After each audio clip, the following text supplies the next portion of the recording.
네, 모두의 한자 김범석입니다. 자, 오늘 이 시간에는 말에 관련된 한자를 좀 추려서 정리하는 그런 시간을 갖도록 하겠습니다.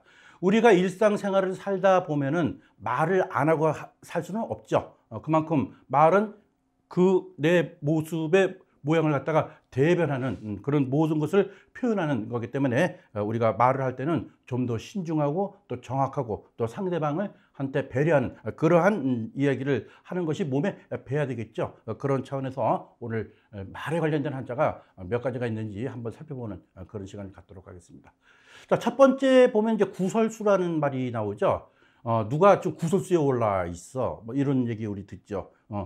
그 구설수 그러면 자체가 벌써 이 긍정적인 것보다는 부정적인 그런 뉘앙스가 매우 강한 그런 말이 되겠죠. 자, 우리 속담 중에 이제 이 세지 혓바닥이 몸에 베는 칼이다 이런 말이 있어요. 그 길이가 3촌, 즉 세치죠, 세치. 세치면 센티미터로 따진다면 한 10cm 정도밖에 안 되죠. 그런데 이 혀를 잘못 놀려서 큰 일을 그르치는 경우가 왕왕 있죠. 혀는 가장 짧으면서도 가장 위험한 무기다 이런 말 하죠.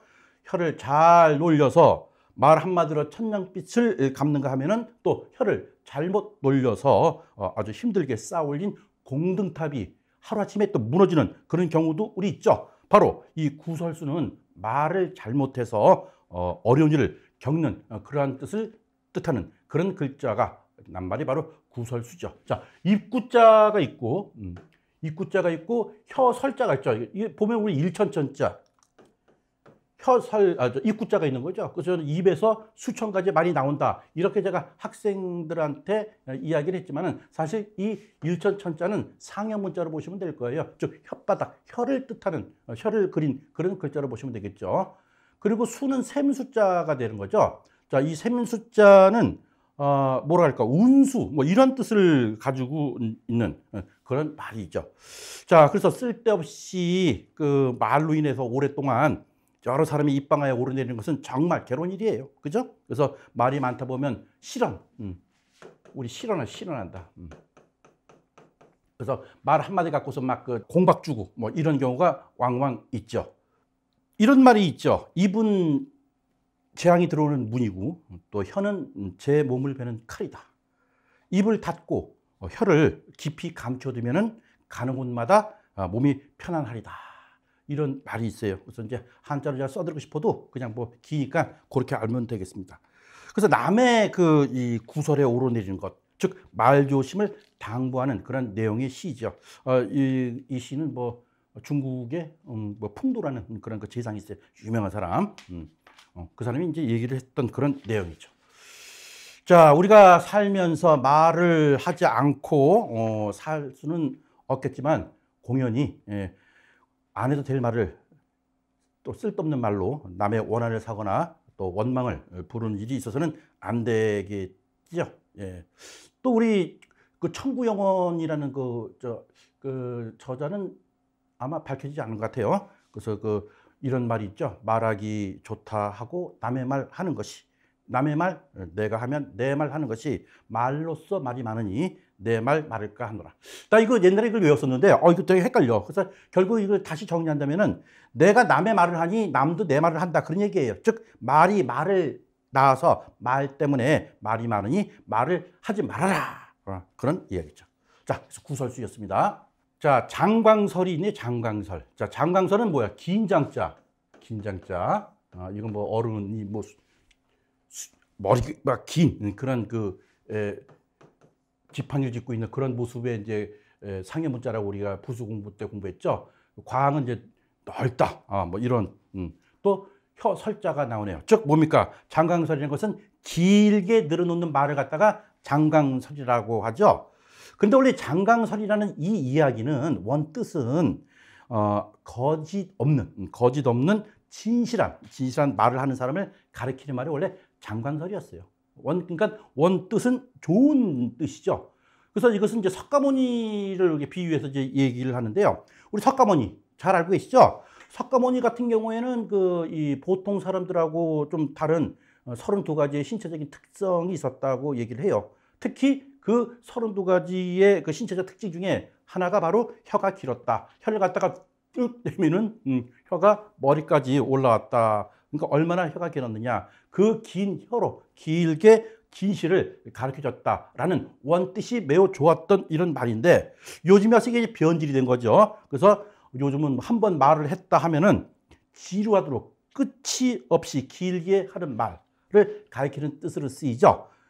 자, 요즘같이 사람들이 너무 바빠서 남의 말을 갖다가 귀담아 들을 여유가 없기 때문에 오랫동안 길게 말하는 것은 별로 달가워하지 않을 거요. 그래서 우리 보통 주변에 지인들이 얘기할 때 딱딱 끊질 못해가져서 주변 사람들이 이맛살을 이렇게 짓는 그런 경우를 제가 보는데 그거는 좀 나름대로 좀 연습을 좀 해야 될 것 같아요. 말은 딱딱 조리 있게 언제 어디서든 요령 있게 할 말만 하는 그런 지혜가 필요한 시대가 바로 요즘 시대가 아닌 것 같습니다. 자, 장강설 원래는 좋은 뜻이었어요.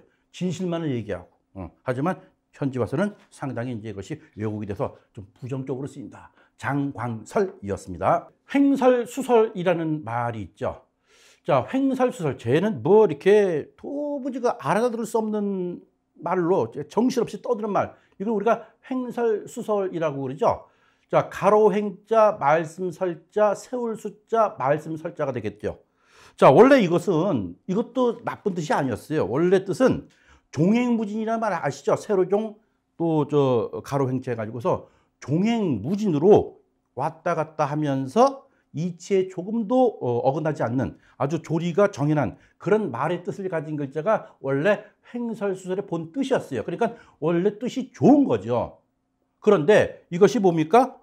그냥 도무지 알아들 수 없이 그냥 막 정신없이 떠드는 말로 이렇게 왜곡이 됐는데 그 이유는 바로 이 가로횡자 때문에 그런 것 같아요. 이 가로횡자는 가로횡이라는 본래 뜻도 있지만은 이것이 뜻이 좀 여러 개가 있어요. 그래서 횡이라는 것은 방금 말씀드린 바와 마찬가지로 가로라는 뜻이 첫 번째, 그리고 두 번째 뜻은 멋대로 또는 함부로라는 뜻도 있어요. 그래서 횡인, 횡인 그는 뭐예요? 아주 제멋대로는 버릇없는 사람을 뜻할 때 횡인이라고 하죠. 또 이런 횡인이 막 난장판처럼 이렇게 하다가 또 뭡니까? 사고가 나죠. 그래서 비명횡사라는 말 들어보셨죠? 제명에 죽지 못하고 뜻밖의 사고를 당해서 죽는 것을 말하는 것을 또 비명횡사라고도 하죠. 그래서 이 횡사를 갖다가 따로 또 이렇게 떼놓으면은 이 글자 자체를 빼놓으면은 자기 뭐라 그럴까 아주 이 어거지로 우기는 그런 이야기 뜻도 됩니다. 자, 여러 사람들이 있는 데서 이야기할 때는 자기 주장만 내세우는 횡설이 아니라 꼼꼼히 따지고 헤아려서 횡설수설해야 된다. 그래서 횡설수설의 본뜻을 찾아와야 된다. 이런 얘기죠. 근데 요즘은 뭡니까? 도대체 무슨 말인지 갈피를 잡을 수 없게 횡설수설해서는 안 되는 세상이 요즘 세상이죠. 자, 횡설수설이었어요. 유언비어. 예, 유언비어.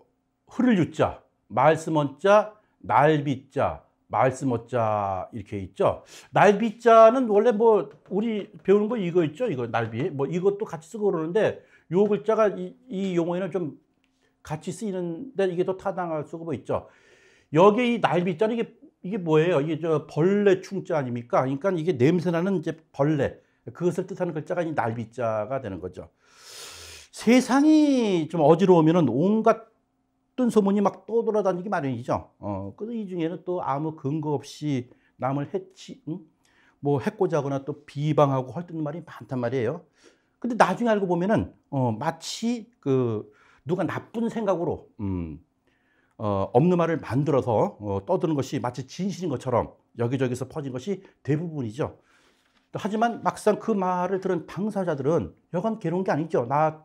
나에 대한 이야기가 유언비어로 하게 되면요.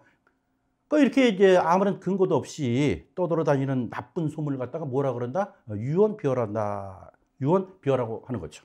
그래서 유언은 글자 그대로 유언, 떠돌아다니는 말, 비어는 또 뭡니까? 날아다니는 말, 즉 발 없는 말이 천리를 간다. 이렇게 얘기하는 거죠. 즉 이렇게 유언과 비어는 이게 두 가지의 공통점이 있는 거죠. 자, 그래서 이렇게 발 없는 말이 천리를 가는 속담처럼 순식간에 이제 퍼지는 그 말을 들은 사실은 유언비어를 들은 사람들은 이것이 사실인지 아닌지 또 확인도 해보지 않고 무조건 사실로 여겨버리죠. 그래서 이렇게 유언비어가 이렇게 나돌아다니는 것은 정말 건강한 사회가 아니죠. 우리가 이 뭐랄까 5.18 때 이 광주 사태라고 그때 그랬죠. 그때 뭐 민간인이 뭐 군인을 갖다가 뭐 수십 명을 사살하고 뭐 어떤 온갖 유언비어가 그때 막 흉했던 그런 유언비어에 난무했던 그런 시대가 있었죠. 그래서 이렇게 이 유언비어가 떠들고 이렇게 하다 보니까는 결국은 이건 뭐예요? 진실을 갖다가 알려주지 않았기 때문에 그것이 유언비어로 날아가기 마련이에요. 그래서 이렇게 우리가 현재가 지금 정보화 사회에 살고 있죠. 그래서 정보화 사회일수록 올바르고 정확한 정보를 판단하는 그런 힘을 기를 필요가 분명히 있죠. 그래서 우리가 말할 때 이런 유언비어는 조심하고 가능하면 퍼뜨리지 말고 사실에 근거된 그런 이야기를 하는 그런 사회가 가장 건강하고 또 바람직한 그런 사회상이 아닐까 합니다. 자, 오늘은 말의 갈, 즉 이 세체가 얼마만큼 무섭냐 요거에 대해서 한번 사자성어를 해서 한번 정리를 해봤습니다. 말씀 원자에 이 관련된 글자가 우리 또 이제 많이들 공부해봤지만 얼마나 많아요. 말씀 원자, 셈개자, 말씀 원자에 마주쳐놓으면 또 칠토자, 바로 또 뭐 말을 갖다 잘못했다, 바로 잡아라. 그럼 또 고칠 정, 또 말을 갖다가 아주 순화해라 해서 가르칠 훈계하다. 또 말을 갖다가 잘 알아듣고 상대방을 인정하자. 그래서 뭐 알인 이거죠. 차분히 있자 해서 이런 말씀 원자에 관련된 글자가 여러 글자가 있죠. 그중에 우리는 유언비어 한번 선택해서 한번 살펴보았습니다. 자, 우리 세치의 무서움을 알고 우리 말할 때 더더욱 신중하고 남을 배려하는 따뜻한 그러한 용어를 쓰도록 우리 한번 노력하는 그런 삶을 살아가 볼까요? 네, 모두의 한자 김범석이었습니다.